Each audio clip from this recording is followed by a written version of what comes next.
성경 봉독하겠습니다. 마태복음 5장입니다. 13절부터 16절까지 말씀 함께 합독하겠습니다. 너희는 세상의 소금이니 소금이 만일 그 맛을 잃으면 무엇으로 짜게 하리요?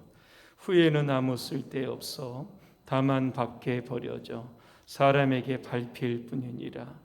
너희는 세상의 빛이라. 산 위에 있는 동네가 숨겨지지 못할 것이요, 사람이 등불을 켜서 말 아래에 두지 아니하고 등경 위에 두나니 이러므로 집안 모든 사람에게 비치느니라.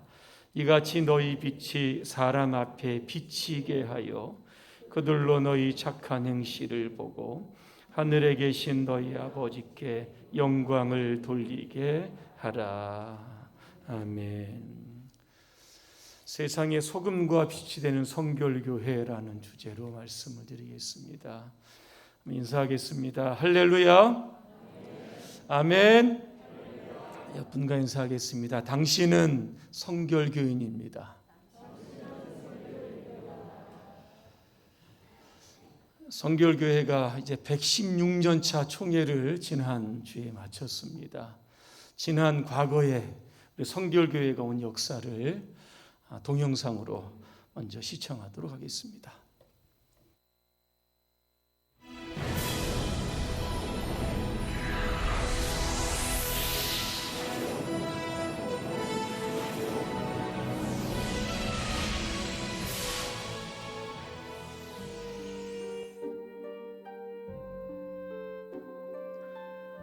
(1907년) 조국의 복음화를 꿈꾸던 두 명의 청년이 있었습니다.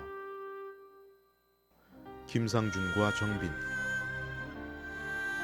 이 두 사람은 동양선교회가 설립한 동경성서학원에서 신학을 공부하고 한국으로 돌아와서 복음 전도관을 시작하였는데, 이것이 바로 한국 성결교회의 시작이었습니다. 초창기 성결교회 전도자들은 사중복음을 전도 표제로 삼아 복음을 전했습니다. 중생의 복음으로 영혼 구원을,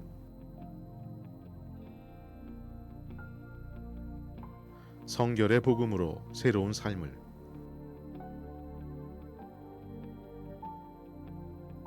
신유의 복음으로 온전한 영과 육을,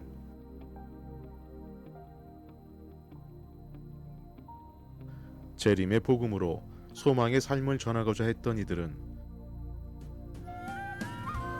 사람들이 모이는 거리에 나가 북을 치고 나팔을 불며 뜨겁게 복음을 전하였고, 이러한 열정을 바탕으로 복음 전도가는 부흥의 열매를 거두게 되었습니다.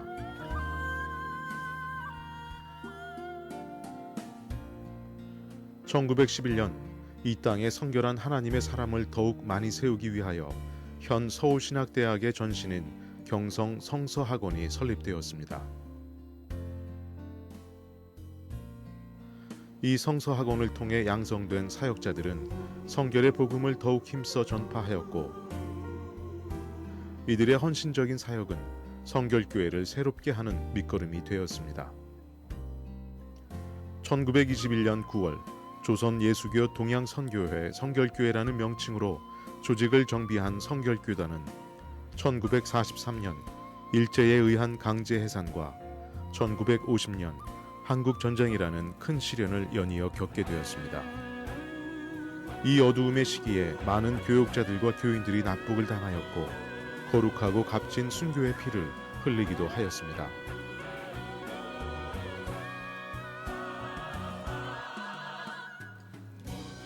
그러나 성결교회는 이러한 역경과 고난 속에서도 재건과 부흥의 깃발을 높이 들고 일어났습니다. 사중복음의 영성이 충만한 성결교단의 지도자들은 전국 방방곡곡을 돌아다니며 소망이 필요한 백성들에게 하나님 나라의 소식을 전하였습니다. 성결교단은 그 활동의 범위를 아시아와 세계로 점차 확장시키며 선교하는 교회로서의 기반을 굳혀나가게 되었습니다. 2007년 5월 마침내 영광스러운 100주년을 맞이한 성결교회는 선교 2세기의 주역으로 우뚝 서겠다는 성결한 빛의 소명과 비전을 온 세상에 선포하였습니다. 중생, 성결, 신유, 재림의 사중 복음을 들고 날마다 새로워지는 민족의 교회요 하나님의 도구가 되기를 소망합니다. 성결한 하나님의 사람들을 길러내고 성결의 복음으로 이 시대를 새롭게 변화시켜 성결의 빛을 온 세계에 전파하는 기독교 대한성결교회. 그 힘찬 부흥의 역사가 지금도 이 땅 곳곳에서 계속되고 있습니다.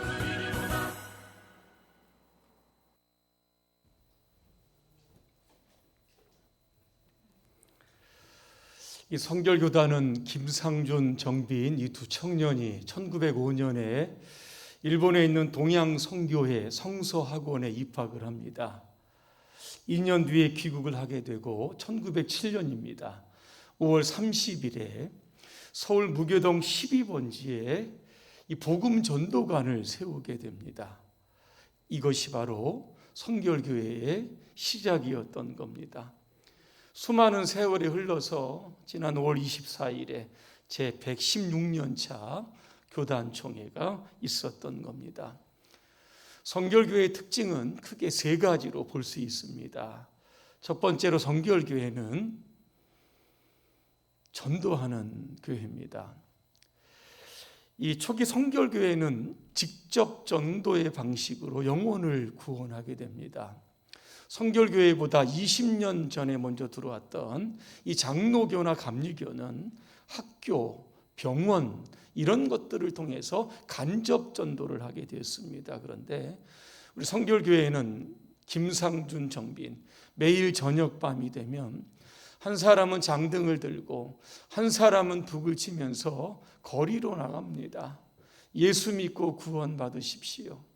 아주 심플하게 구령의 그 소리를 외쳤던 겁니다.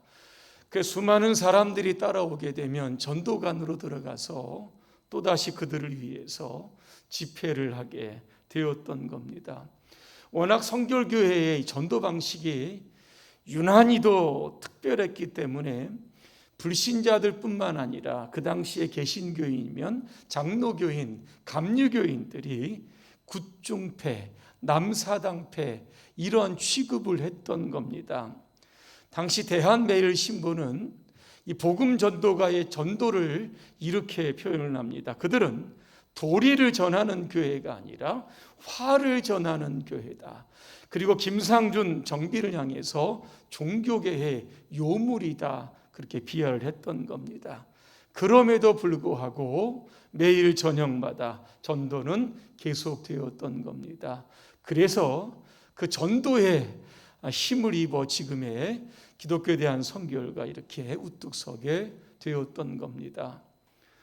성결교회는 전도하는 교회입니다. 전도할 때 유난히 특별하게 하는 교회입니다. 두 번째, 우리 성결교회는 순환의 역사를 경험했던 교회입니다. 일제 강점기에 탄압이 있었고 6.25 전쟁 때에 순교하는 이들이 많이 있었던 겁니다.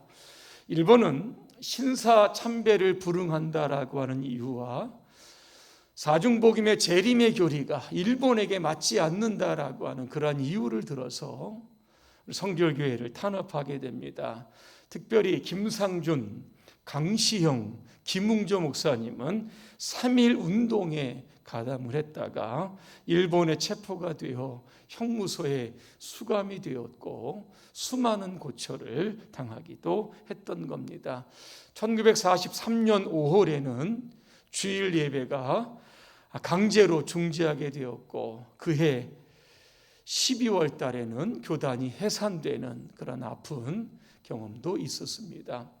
1950년 6월 25일 6.25 전쟁 발발로 인하여서 순교한 교회들이 굉장히 많습니다. 대표적인 교회가 바로 이 병천 성결교회입니다. 이 강경에 있는 교회인데 거기에 가면 그 순교자 기념관이 있습니다. 거기에 보면 66명의 위패가 있는데 어린아이부터 8순이 넘은 노인에 이르기까지 위패가 있습니다. 특별한 것은 무명아이라고 하는 위패도 있습니다. 그 당시에 공산당들이 임신했던 그러한 여인을 죽였기 때문에 그렇습니다. 인천 상륙작전의 성공으로 인하여 북한군이 후퇴를 하게 됩니다. 그때 병천교회를 들르게 되었고 예수 믿으면 다 죽인다 그렇게 이야기를 합니다. 그런데 66명의 이 성도들은 공산군은 이제 멸망할 거니까 당신들도 예수 믿고 구원받으십시오. 오히려 전도를 하게 되었다는 겁니다. 그래서 그들은 칼이나 창이나 죽창으로 인해서 이 66명의 생명을 여러분 순교시켰다라고 하는 겁니다. 이처럼 성결교회는 순환의 역사를 가지고 있습니다. 그래서 우리 교단의 마크가 있습니다. 이것이 바로 가시밭의 백화파입니다. 사진을 보시면 여러분 아마 많이 보셨을 겁니다. 잎사귀 4개는 사중복음을 뜻합니다. 하늘색은 영원한 성결을 뜻하게 되고 저 초록색은 교단의 부흥과 발전을 뜻하게 됩니다. 가시와 백합화는 주님의 고난과 부활을 상징하게 되고 우리는 세상을 향해서 그리스도의 향기를 발해야 된다라고 하는 여러 가지 의미들이 상징적으로 압축되어 있는 것이 바로 가시밭의 백화파입니다. 어디 지나다니시다 저런 마크를 보시면 성결교회다. 여러분 이렇게 생각하셔도 되는 겁니다. 이처럼 성결교회는 수많은 고난과 압제와 순교 속에서도 불구하고 지금까지 116년이라고 하는 세월을 보내면서 복음화와 세계 선교에 열심히 달려가고 있습니다. 세 번째 성결교회의 특징은 사중복음입니다. 중생, 성결, 신유, 재림입니다. 사중복음은 성결교회의 정체성과도 같은 겁니다. 여러분 중생이 무엇입니까? 거듭나는 겁니다. 다시 태어나는 겁니다. 어떻게 중생할 수 있습니까? 내 죄를 회개하고 예수님의 십자가의 보혈을 믿게 되면 성령이 우리 안에 역사하셔서 새 생명을 얻게 되고 우리의 삶에 일대 변화가 일어나게 됩니다. 이 중생을 가리켜서 기독교의 입문이며 천국 시민의 자격을 갖춘 복음이다. 그래서 중생의 복음 이렇게 부르는 겁니다. 그 다음에 성결입니다. 이 성결은 다른 말로 이야기하면 성령 세례입니다. 사도행전 1장 5절에 보니까 요한은 물로 세례를 베풀었으나 너희는 몇 날이 못되어 성령으로 세례를 받으리라. 마가의 다락방에서 120명의 성도들이 받았던 그 성령 세례. 그래서 중생의 은혜를 경험했던 사람들은 반드시 성령의 세례를 경험해야 하는 겁니다. 그 다음에 세 번째가 뭐냐면 이 신유의 복음입니다. 신유라고 하는 것은 하나님의 은혜를 우리가 건강하게 지내는 거, 이거 신유입니다. 우리가 병이 들었는데 하나님께 기도함으로 회복되는 것, 이것도 신유입니다. 우리가 신유를 믿는다고 해서 세상의 의학을 부인하는 것은 아닙니다. 그 네 번째가 뭐냐면 재림입니다. 성경에 보니까 예수님은 공중재림 아니면 지상재림을 하게 되시는 겁니다. 요한계시록을 읽다 보면 예수님께서 내가 속히 오리라 그런 말씀이 3번 그렇게 나오고 있는 겁니다. 초대교회는 주님의 재림을 간절히 고대했습니다. 고난과 압제와 순교 속에서 주님이 곧 오실 것이다 라고 하는 이러한 재림의 소망을 가지고 천국 소망을 가지고 끝까지 믿음으로 승리를 했던 겁니다. 저는 사중복음 중에서 오늘 성결과 이 전도야와 관련해서 조금 말씀을 조금 드리려고 합니다. 여러분 성결이 무엇인지 아십니까? 요한 웨슬레는 성결의 다른 이름은 온전한 사랑이다 그렇게 이야기를 합니다. 누구를 사랑합니까? 하나님을 사랑하고 이웃을 사랑해야 된다. 결국 온전한 사랑을 통해서 완전한 하나님의 사람이 된다. 이렇게 강조를 했던 겁니다. 그래서 우리 성결교회는 하나님의 사랑을 전하는 이 전도에 이제 집중할 때가 됐다는 겁니다. 지난 5월 20일자 국민일보에 보니까 코로나19 이후에 성도의 수가 20% 줄었다라고 하는 기사가 나왔습니다.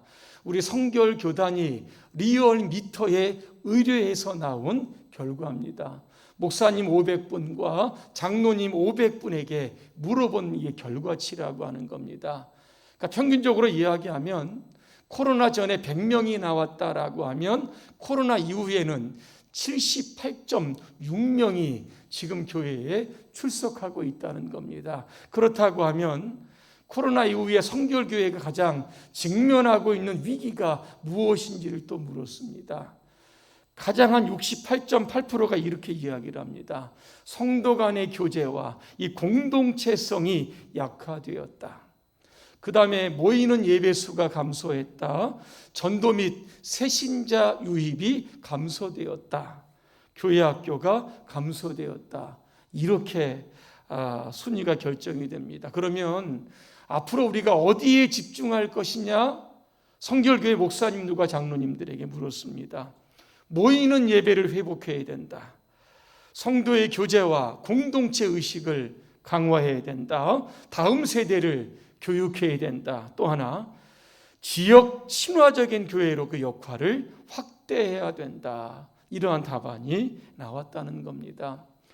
코로나19 이후에 타교단도 그렇지만 우리 성결교회 많은 어려움들을 겪고 있습니다. 어떻게 이 위기를 돌파할 수 있겠습니까? 대안은 전도입니다. 어느 도시에 요한복음 3장 16절이라고 하는 별명을 가진 부인이 있었습니다. 어느 추운 겨울입니다. 13살 먹은 소년이 고아원에서 뛰쳐나옵니다. 독립하겠다고 하면서 거리로 나가서 신문을 팝니다. 그런데 신문은 안 팔리고 배는 고프고 날씨는 추워지고 그래서 지나가는 경찰에게 도움을 요청을 합니다. 그랬더니 그 경찰이 하는 이야기가 요한복음 3장 16절 이 부인이 사는 집을 찾아가라고 그랬습니다. 노크를 하면 누구세요라고 할 텐데 아무 소리 하지 말고 요한복음 3장 16절 이렇게 이야기하라고 합니다. 이 소년이 그 집을 가서 노크를 합니다. 누구십니까? 그랬더니 요한복음 3장 16절입니다. 문이 열립니다. 이 소년이 집 안으로 들어가면서 요한복음 3장 16절이 무엇일까? 아마도 이것은 닫힌 문을 여는 것과 아마 연관이 있을 것이다. 이런 생각을 하고 집 안으로 들어가게 됩니다. 집 안으로 들어가니까 한 부인이 나옵니다. 그러더니 벽난로에 가서 추운 몸을 좀 녹이라고 이렇게 이야기를 합니다. 이 소년이 추위에 얼어붙은 손과 발을 녹이면서 요한복음 3장 16절이 무엇인지는 모르겠지만 나처럼 이 추운 사람을 따뜻하게 하는 것이다 생각을 하게 됩니다. 잠시 부인은 그 소년에게 음식을 내놓습니다. 음식을 먹으면서 이 소년은 또 생각을 하는 겁니다. 요한복음 3장 16절이 도대체 무엇일까? 나처럼 배고픈 사람을 배부르게 하는 것과 관련이 있을 것이다. 식사가 끝나고 나니까 목욕물을 준비했다고 합니다. 목욕탕으로 들어가서 목욕을 하는데 이 소년은 또 생각을 하는 겁니다. 요한복음 3장 16절은 나처럼 지저분한 사람을 깨끗하게 하는 것과 연관이 있을 것이다. 그리고 나서 이 부인은 정갈한 침소로 그렇게 가게 합니다. 그러면서 이 소년은 그 침소에 누우면서 이런 생각을 하게 됩니다. 요한복음 3장 16절은 나처럼 피곤한 사람에게 안식을 주는 것과 관계가 있을 것이다. 다음 날 아침이 됩니다. 아침 식탁에 이 소년을 초대를 합니다. 그리고 물어봅니다. 요한복음 3장 16절이 뭐라고 생각을 하니까 이 소년이 그동안에 느꼈던 경험들을 이야기하는 겁니다. 요한복음 3장 16절은 잘 모르겠지만 닫힌 문을 열어주는 것이고 나처럼 배고픈 사람을 배부르게 하는 것이고 지저분한 사람을 깨끗하게 해주시는 것이고 피곤한 사람에게 안식을 주는 것이다. 이거 아닙니까? 이렇게 물어봅니다. 이때 부인은 이런 이야기를 합니다. 내 말이 다 맞다. 그런데 또 한 가지 더 있다. 그러면서 요한복음 3장 16절을 그에게 읽어주었다고 합니다. 하나님이 세상을 이처럼 사랑하사 독생자를 주셨으니 이는 그를 믿는 자마다 멸망하지 않고 영생을 얻게 하려 하심이라 말씀합니다. 예수님은 우리의 죄를 용서하시고 영원한 하나님의 나라를 우리를 인도하시는 분이다. 그러면서 그에게 전도를 했다는 겁니다. 저는 이 이야기를 준비를 하면서 하나님의 사랑이란 어떤 사랑일까를 생각해 봅니다. 가르치는 사랑도 아닙니다. 이것은 보여주는 사랑입니다. 그 사람들로 하여금 감동을 받게 하는 그 사랑이 바로 하나님의 사랑인다는 겁니다. 우리가 왜 전도에 자꾸 실패하는지 아십니까? 사람들은 우리에게 하나님의 사랑을 좀 삶 가운데 보여주기를 원하는데 우리는 자꾸만 말로 하는 겁니다. 가르치다 보니까 이 전도가 자꾸 실패하는 겁니다. 누군가 슈바이처에게 물었습니다. 당신은 왜 아프리카 오지까지 가서 그렇게 어려운 사람을 돌보십니까? 그랬더니 슈바이처가 이렇게 이야기를 합니다. 나는 말로 사람을 감동시킬 재주가 없어서 행동으로 좀 감동을 시키려고 아프리카에 가게 되었다 그랬습니다. 오늘 본문에 보니까 소금과 빛이 나옵니다. 예수님은 저와 여러분들을 향해서 소금이다, 빛이다 그렇게 이야기를 합니다. 소금이 어떤 재료에 들어가면 반응이 일어납니다. 맛이 바뀝니다. 여러분 소금 없는 세상 한번 생각해 보셨습니까? 오늘 본문은 저는 읽다가 또 깨닫게 됩니다. 세상에 소금이 없다면 무엇으로 도대체 맛을 낼 수 있을까를 생각해 보면서 이 땅에 성결교인이 없다라고 하면 이 부패해지는 세상, 어두워져가는 이 세상을 어떻게 밝히고 어떻게 거룩한 하나님의 나라 우리가 변화시킬 수 있을까를 한번 생각해 보았습니다. 빌 하이베이스 목사님이 계시는데 이런 이야기를 합니다.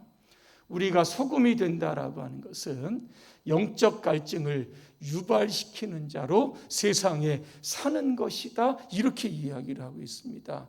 무슨 이야기입니까? 우리가 세상으로 들어가면 세상 사람들과 이렇게 접촉하게 됩니다. 그때 영적인 화학 반응이 일어나게 되는 겁니다. 저 사람이 있는 하나님은 도대체 어떤 하나님일까? 세상 사람들 우리의 삶을 보면서 어떤 하나님을 믿길래 저런 사람들이 이렇게 거룩하고 성결하게 사는 것일까? 이런 영적인 호기심을 끊임없이 불러일으켜야 된다는 겁니다. 그것이 영적인 갈증으로 연결이 되어서 많은 사람들이 우리 성결교회를 통해서 거룩한 하나님의 백성으로 변화되는 역사가 있어야 되는 겁니다. 부패하고 타락한 세상에 성결의 소금으로 살아가는 저와 여러분들과 이 충돌을 할 때에 그들의 삶이 변화가 되고 거룩한 하나님의 나라로 바꾸어가는 이 도시를 우리가 만들어가야 된다라고 하는 겁니다. 만약에 우리가 세상을 지금 변화시키지 못하라고 한다면 우리는 그냥 겉모습만 소금일지 진짜 소금의 맛을 내지 못하고 있다는 겁니다. 13절 하반절에 보니까 아무 쓸데가 없다 그랬습니다. 밖에 버리워져서 사람들에게 밟힐 뿐이다 그랬습니다. 무늬만 성결교회, 무늬만 성결교인들, 세상을 바꾸지 못하는 성결교인들은 결국 세상으로부터 지탄받을 수밖에 없다라고 하는 그런 결론을 내리게 됩니다. 우리는 성결한 소금이 되어야 됩니다. 세상에 거룩한 변화를 일으켜가는 그런 촉매제로서의 역할을 감당해야 하는 겁니다. 두 번째, 우리는 세상의 빛입니다. 우리는 구원의 빛이 되어야 하는 겁니다. 죄의 감옥에 있는 사람들을 예수님의 빛으로 끄집어내는 역할이 저와 여러분에게 있다라고 하는 겁니다. 또한 우리는 복음의 빛이 되어야 하는 겁니다. 아직도 예수님을 모르는 이들을 향해서 끊임없이 복음을 전해야 하는 사명이 있던 겁니다. 사도행전 13장 47절입니다. 주께서 이같이 우리에게 명하시되 내가 너를 이방의 빛으로 삼아 너로 땅끝까지 구원하게 하리라 하셨느니라 그랬습니다. 미국의 정치가였던 벤자민 프랭클린, 그가 이런 생각을 합니다. 내가 사는 도시에 뭔가 좋은 일을 할 수 있을까 고민을 하다가 밝은 등을 준비해서 선반에다가 밖에다 매달아 놓게 됩니다. 그것을 보면 동네 사람들은 좀 이상하게 생각을 합니다. 등불은 안에 있어야지 왜 밖에 있어야 하는 것일까? 아무 소용이 없을 거야, 그렇게 이야기를 합니다. 그런데 시간이 지나면서 사람들의 생각이 바뀌는 겁니다. 밖에 있는 등불을 보면서 사람들은 어두운 거리를 가면서 넘어지지 않습니다. 방향을 잃어버릴 때 그 등불을 보고 또 목적지에 정확하게 찾아가는 겁니다. 이런 생각을 했던 사람들이 이제 자기 집 밖으로 등불을 하나씩 켜게 되었던 겁니다. 이게 바로 오늘날 가로등의 역사입니다. 여러분, 길거리에 가로등이 없으면 어떻게 되겠습니까? 여러분, 캄캄할 겁니다. 아무도 집 밖으로 나오지 않을 겁니다. 교회는 세상을 비추는 영적인 가로등이 되어야 합니다. 세상에서 방황하는 사람들, 길과 진리와 생명 되시는 예수님께로 인도하는 그런 영적 가로등으로 살아야 하는 겁니다. 결론입니다. 중국교회 한 그리스도인의 간증을 드리고 좀 마치도록 하겠습니다. 이분이 남부 구릉지대에서 이 벼농사를 하게 됩니다. 벼가 한참 자라는 그러한 시기인데 오늘 아침에 자기 논에 나가보니까 자기 이웃 사람이 자기 논에다 구멍을 내가지고 자신의 논에 있는 물을 다 빼갔습니다.